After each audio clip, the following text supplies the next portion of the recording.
mga hunters, magandang umaga po sa ating lahat. So may papakita lang po ako sa inyo mga hunters. Yan po yung puno ng niyog. May remarking po yan mga hunters. Siguro since 90s pa siguro yan, binalikan nila para i-remap yung area.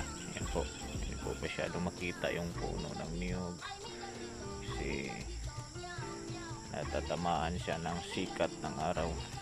So tumpak na tumpak mga hunters. Yan po yung puno ng niyog. Ayan, may remarking po yan dyan, at dyan po tatama yung sikat ng araw.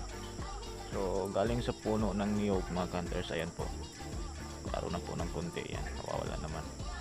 So galing dyan siguro mga 5 meters. So ito naman ang kanyang hinaharap, kaharap.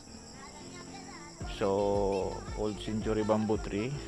Titingnan natin yung puno kasi yung naiwan mga hunters is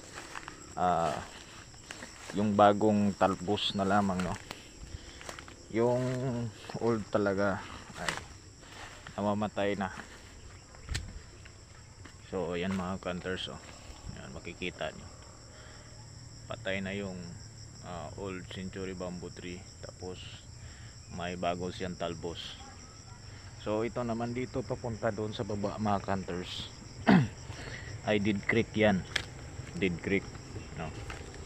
Yan po ay Dead Creek papunta dito sa baba. Yan po mga hunters. So mahirap tayo, medyo mahirap mag video mga hunters kasi isa lang po tayo, wala tayong tagapag video. Yan po mga hunters, makikita nyo sa puno mismo ay Dead Creek po yan, papunta doon sa ibaba. Yan po. So yan. So sa ganitong sitwasyon mga hunters, so alam na po natin kung ano po yung ibig sabihin nito. Ito po ay